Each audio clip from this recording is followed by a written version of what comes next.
Les Confessions de saint Augustin, livre 4, chapitre 9. De l'amitié humaine, et qu'il n'y en a point d'heureuse que lorsqu'on aime son ami en Dieu. C'est là ce qu'on aime dans les amis, et que l'on aime de telle sorte qu'une personne s'estime coupable lorsqu'elle n'aime point celui qu'il aime sans rechercher autre chose l'un de l'autre que des témoignages d'affection. C'est de là que procèdent nos plaintes et les ténèbres de notre douleur, quand la mort nous enlève nos amis. C'est ce qui change en amertume les douceurs dont nous jouissions auparavant. C'est ce qui noie notre cœur dans nos larmes et fait que la perte de la vie de ceux qui meurent devient la mort de ceux qui restent en vie. Seigneur bienheureux, celui qui vous aime et qui aime son ami en vous est son ennemi pour l'amour de vous. Car celui-là seul ne perd aucun de ses amis qui n'en aime aucun qu'en celui qui ne se peut jamais perdre. Et qui est celui-là ? Sinon notre Dieu qui a fait le ciel et la terre et qui les remplit parce qu'il les a créés en les remplissant. Nul ne vous perd, Seigneur, que celui qui vous abandonne.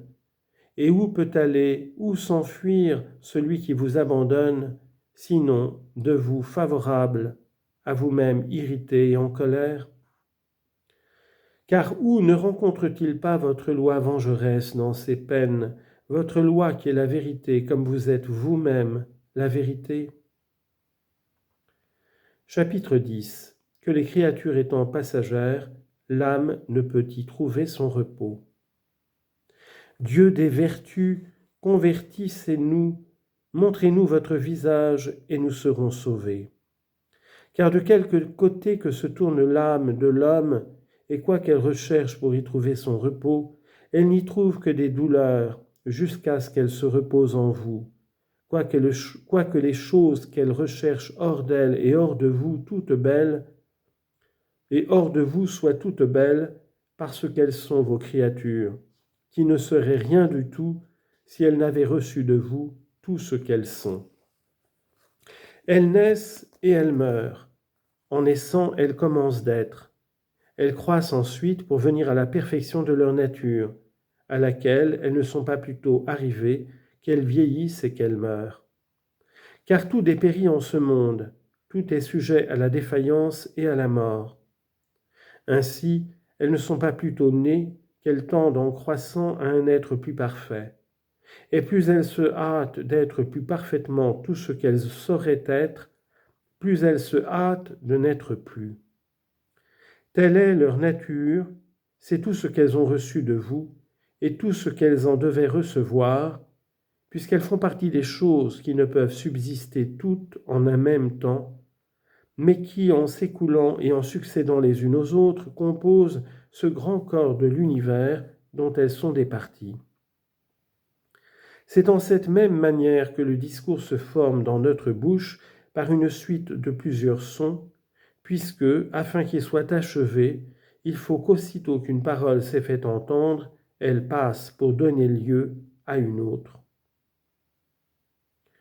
Que mon âme vous loue de toutes ces choses, ô mon Dieu, mais qu'elle ne s'y attache point par cet amour violent qui la tient captive, lorsqu'elle s'abandonne au plaisir des sens. Car comme ces créatures périssables passent et courent à leur fin, elle est déchirée par ces différentes passions qu'elle a pour elle et qui la tourmentent sans fin. Parce que l'âme désirant naturellement de se reposer dans ce qu'elle aime, il est impossible qu'elle se repose en ces choses passagères, puisqu'elles n'ont point de subsistance et qu'elles sont dans un flux et un mouvement perpétuels. Elles n'ont pas plutôt paru qu'elles disparaissent et s'enfuient avec une telle vitesse que lors même qu'elles sont présentes au sens corporel, les sens ne peuvent les atteindre ni les suivre dans une course. Ce qui arrive parce que nos sens sont terrestres et grossiers, comme il fallait qu'ils fussent pour être proportionnés à ce corps pesant et matériel.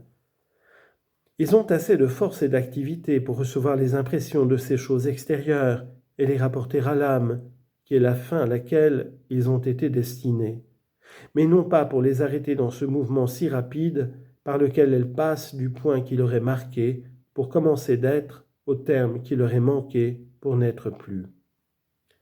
Car comme c'est votre Verbe, mon Dieu, qui en les créant leur donne tout l'être qui leur est propre, c'est lui aussi qui leur prescrit et le moment de leur origine pour commencer d'être, et son terme pour n'être plus.